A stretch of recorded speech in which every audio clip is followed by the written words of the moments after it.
Happening on January 20th and 21st is Denver's biggest real estate event, the Next Big Thing. And it's shaking up how real estate professionals will define business success. This two-day event will give you tools so you can catapult your own business. You'll discuss how the world is changing and what's needed to stay 2 steps ahead. Together with 450 other professionals, you will build a foundation to become the next big thing. Built on the foundation of helping others build wealth through real estate, the Ruth team has created the ultimate tool that is this event. And it's called the Next Big Thing. 25 speakers, including Ryan Serhant, Kenyon Salo, Nebu Hatta, Stacy Veeden, Brian Moses, Natalie Davis, and Ryan Avery. Register now at thenextbigthingcolorado.com and use the code RESS to get $150 off. This is your daily real estate syndication show, and I am your host, Whitney Sewell. Today is a highlight show that's packed with value from different guests around a specific topic. Don't forget to like and subscribe, but also go to lifebridgecapital.com where you can sign up to start investing in real estate today. I hope you enjoy the show. Our guest is Mike Ballard. Thanks for being on the show, Mike. Great to be here. Thank you. Mike helps owners become property managers. His firm, Ascent Multifamily, provides back office services, accounting, bill paying, reconciliation, financial statement preparation, human resources, and payroll for more than 40,000 units all across the country. He has worked in the real estate and accounting industry for almost 30 years. Mike, I'm pleased to meet you and have you on the show. Just your business, I can't believe I haven't heard of this before, especially 40,000 units and the way you all have grown and just this service that you're providing. I can just see that being so beneficial to so many people. But, let's just jump right in. Give us a little more about who you are, maybe how the firm got into business. The genesis of the firm started back in 1990 when my partner and I, we were both selling at a national accounting firm, accounting software. We were supporting accounting software for Laventhal and Horwath, which was one of the nation's largest accounting firms for the real estate industry. He then got hired to work at a property management company. That company was Realty Management, Inc. And Realty Management grew over the next 18 years to 27,000 units. And they had properties all over the country that they managed. They were a third-party management company. And in 2008, they sold to Riverstone, which is now Greystar. And they had a non-compete, my partner did. And I was off doing other things at this time, but my partner had a non-compete. But he was close to the people at RealPage. He was on the advisory board. He was the chairman of the client advisory board for RealPage. And RealPage's CEO said, "Hey, I saw Riverstone bought your firm. Anything I can do to help you out? You really know your stuff. How about you working on some of our clients?" And so RealPage started referring us business. They hired basically our whole accounting group, moved them in a suite right across the hall from where they used to be located, and they started doing outsourced accounting. And from 2008 until now, we've grown. We created Ascent Multifamily Accounting about 5 years ago. And we had probably about 6,000 units 5 years ago. And today we're not over 40,000 yet, but we're almost to 40,000. That's a lot of growth in just the last few years. Yeah, it has been. Yeah. Is there anything specifically that you would, in the business aspect, I want to get into more about exactly what your firm does and how you all help people on the management side, because I think it's incredible. But what would you contribute that kind of exponential growth to? I think we really started focusing on communicating to our clients that we wanted to grow. We started going to some conferences and speaking at those and explaining what we did. And it was like, oh, I wish I'd have known about you 5 years ago or 2 years ago or this type of thing. Because, we serve 2 primary clients. The first one is the owner, right? Who's kind of like a lot of your listeners here, right? They've started syndicating. They've got a couple properties and they're paying a 3% management fee. And they get a level of sophistication and realize, well, my properties are paying the payroll of everybody on the property. And what do I get for this 3% management fee or the 4% management fee or whatever it is? And then they say, I seem to care more about this property sometimes than this other person does. she has like 5 other clients besides me. I think I want to try this on my own. And then they try it on their own, and they're really good at the property facing stuff, but the back of the house just overwhelms them. Mm-hmm. Now, that's not their core business. And so then they start Googling, and then they start finding us. And we started putting in a lot of content about what we do online, and people just started finding out about us. Okay. Wow. So, let's jump into that a little bit about, those clients that you're working with, and, what typical size of a portfolio will they have? And I mean, making that transition, I can imagine, it's a big deal to say, okay, I'm not using our, property management team anymore, and we're going to start self-managing. It's a big decision, no doubt about it, big undertaking. So, who are they typically, or maybe like how many units, how long they've been in business? Is this, somebody with a few duplexes? Is this somebody with 1,000 units, or somewhere in between? And then let's kind of go into that process a little bit. Okay, so our smallest clients, we have a few that are under 100 units. Our largest client has 7,000 units.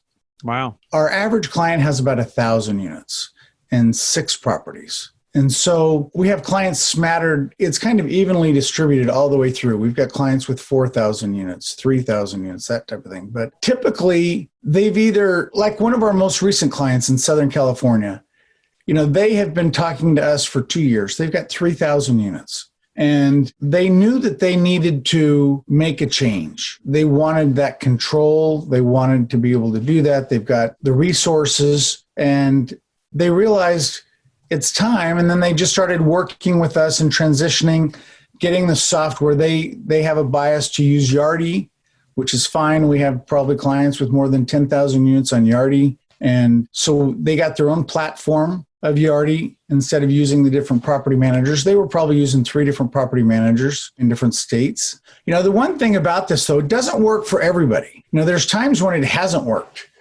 And let me give you one example. We had a client that had a few properties in like 6 states. So they hired a regional or a VP to oversee all the property managers. And she ended up being on the road all the time. And after a little while, she quit. And then, they had trouble replacing somebody. They had trouble replacing that person, right? So if all your properties are geographically dispersed, it may not work, right?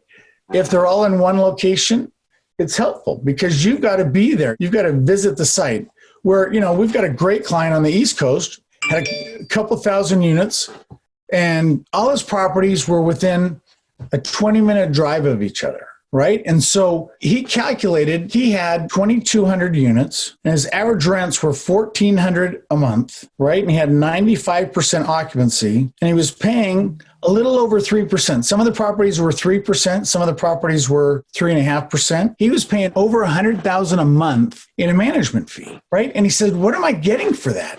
I've got a regional who has other clients besides me. She probably makes $10,000 a month. Where does that other $90,000 a month go to? It goes to the preparing the accounting reports, doing some marketing. I think I can do that better, right? So he ended up hiring his own VP of operations. He hired us, and he saved about half. He saved $50,000 a month. That's $600,000 a year. That's real money. That is a lot of money. Yeah, that's a big deal. No doubt about it. So how do we calculate, say working with a company like yours, do you all do percentage basis or per unit, or what does that look like? We don't, because whether you have a 40-unit property or a 400-unit property, you still have one landscape bill. And to us, it's the same amount of time to process that, whether the fee is $200 or $2,000 a month. So we have kind of a base fee plus, but just for some ranges. For a 100-unit property, it's $825 a month. For a 200-unit property, it's $1,150 a month, right? For a 300-unit property, it's over $1,400 a month. So it gets a little more economical the more units that you have. And so, like for some clients, their average fees are about $450 a unit, our largest clients.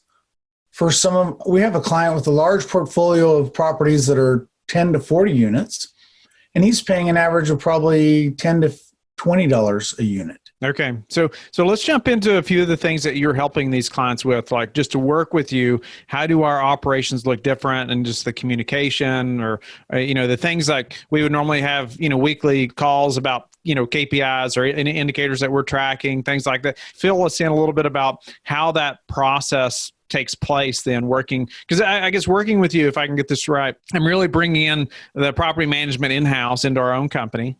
Right. And then, I'm creating maybe my own property management group to manage our team. But then we're really hiring you all to help us with all the back end stuff. Like you talked about, everybody dreads, right? Or it's usually a mess, and hiring you all to really keep that clean. Is that accurate? Exactly. So typically our client uses one of the major software programs, and we're agnostic. They all serve a purpose. They all have their place in the market, and you've got to figure out what's right for you. Whether it's RealPay, Yardi, Resman, Entrata, Buildium, any of the packages, right? So typically the property looks at the invoice and puts the invoice in the system, right? They're the ones that know whether the Home Depot supplies were delivered, whether this was delivered, that type of thing. And so they put it in.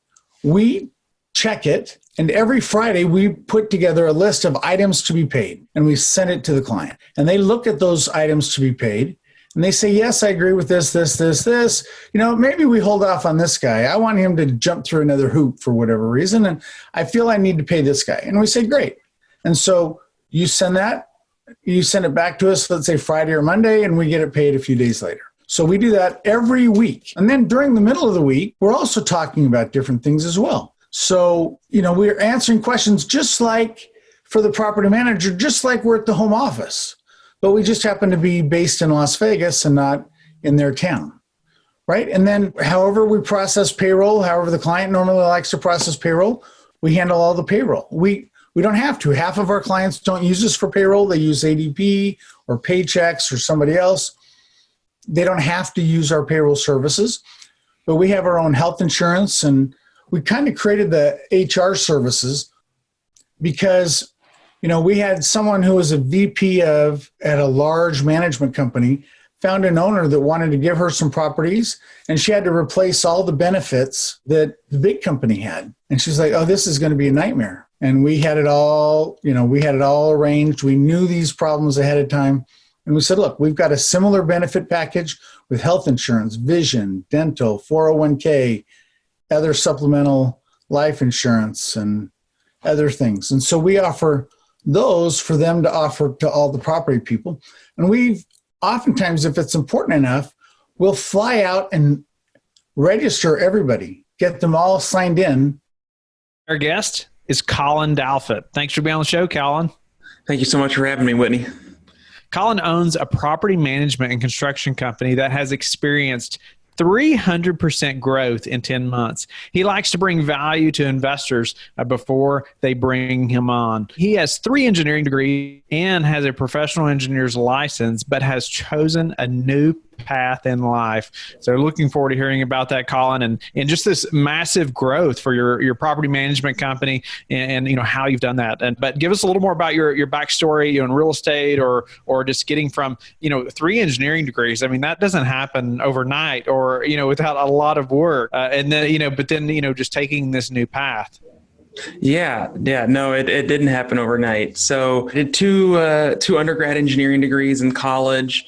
Got a job right out of school, then got my master's at night, then got my professional engineer's license, bounced through 4 jobs in 7 years, got unceremoniously let go from 2 of them, including the last one. And I had already been thinking about real estate, researching real estate, reading, analyzing, just kind of get my mind around the whole industry before I was let go on the last job, and I was under contract on my first property.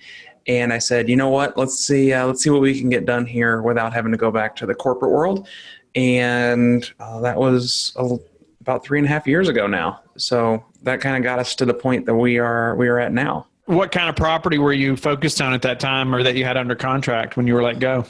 Yeah, so I had a 7-unit multifamily building that I was under contract on. And, within, recent, right after I acquired that, went out and bought a couple, some single families, some packages from some people that were trying to get out of the game. Over the next 18 to 24 months, we acquired a handful of their units. I had some partners on some stuff.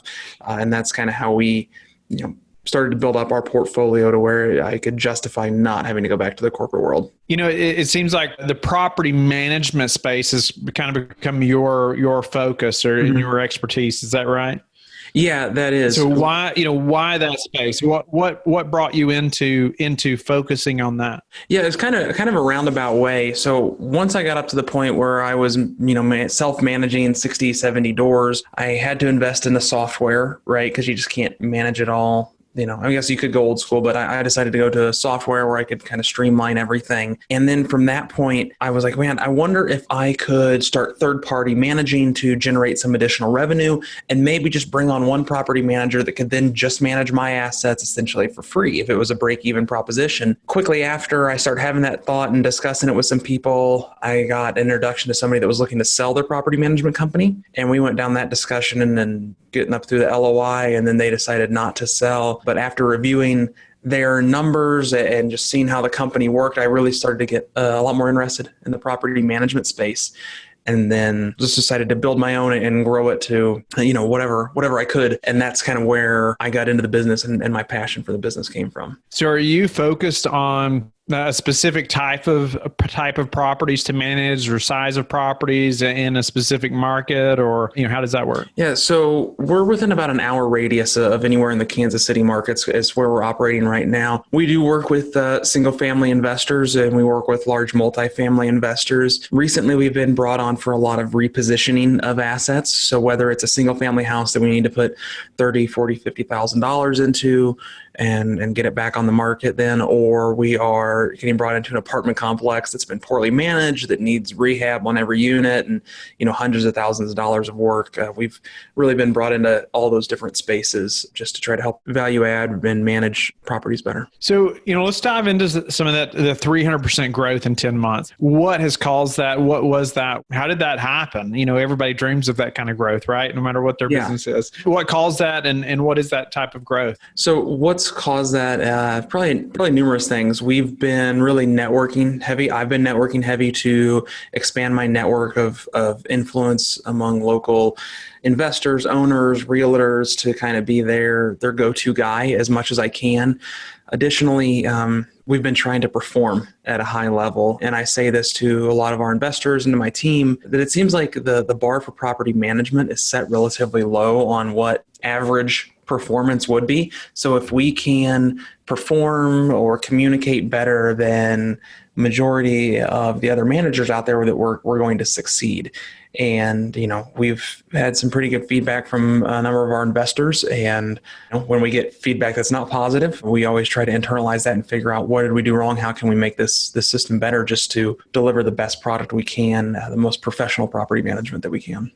Nice. Oh, I love that. So networking heavy though, what did that look like though to reach out? Because it really wouldn't matter almost what business you're in. You have to have a network. You got to have, people that you're meeting and people you're adding value to, but what did that look like for you? Finding these people, the owners and realtors, and, was there a process to that? I would really say it started with a couple of people. I started building a relationship with them, trying to bring them some sort of value. And they're like, hey, well, I want to focus on bigger stuff, but I've got some investors that want some smaller properties and are looking for management. Can you help them out? And I helped research and analyze some smaller properties when I still had all the time and the ability and the bandwidth to do that, and was providing them value. Then I got brought in on some of their bigger multifamily deals to start scaling that way. And then, those one or two contacts started referring me out to other contacts or making introductions. Oh, hey, you're in this space. Do you know so-and-so? No, I don't know. Okay, well, here's that. And then I go and, have a coffee or lunch or a drink or something with them and get to know them a little bit better, and just started building my network out that way. I didn't go out intentionally targeting some people. It really happened organically and, through intentional and unintentional efforts, I guess. So you mentioned performing at a high level and that you found that the bar was set pretty low. What are a couple ways that you've been able to really shine, or raise that bar? So part of it's communicating with the owners, communicating with the tenants as well, letting them know what's going on, coming in and having a level of professionalism with trying to deliver accurate data on their reports, trying to actively manage their property in a way that I would want it managed if I was an investor, because I am an investor. I was an investor before I was a property manager, which I think may give me a little bit different view than potentially somebody else, but knowing cash flow struggles and knowing, maintenance struggles and how that can impact the dollars, and trying to control those, and then trying to give guidance to owners that isn't always self-serving. Guidance to owners that it's not always self-serving. So you mentioned right off communication. How do you communicate with owners that maybe that's different than what you've noticed in the industry? Well, so each owner has an assigned property manager. So our property managers only have a certain number of owners or a certain number of properties. So they have the ability to communicate with them directly. Additionally, all the owners have my cell phone number, so they can call or text me or email me whenever they would like. So I'm available to the owners directly.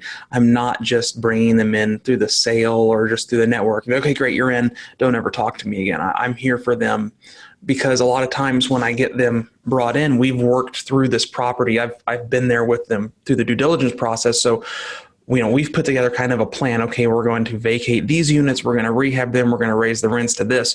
So I am still there helping them execute and build the plan. And then I'm helping coach and communicate with our property managers on the plan and making sure that it gets executed. So let's talk about some of the struggles or obstacles in just managing that kind of growth. Some things you've experienced in just making that growth happen. There's different things that comes up, with any kind of growth like that for any business owner. What are a few things that you've learned or obstacles you've had to conquer?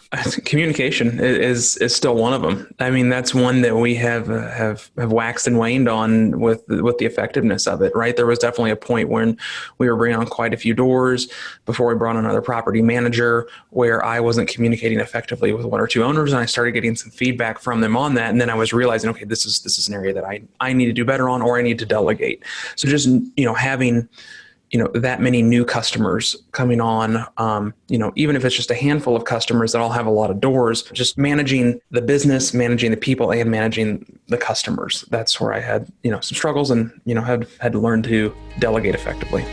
Thank you for being a loyal listener of the show. Please subscribe and share it with your friends. We want to help you become the passive investor you've always wanted to become, but also the operator you've always wanted to become. We want to be the number one resource for your real estate investing journey.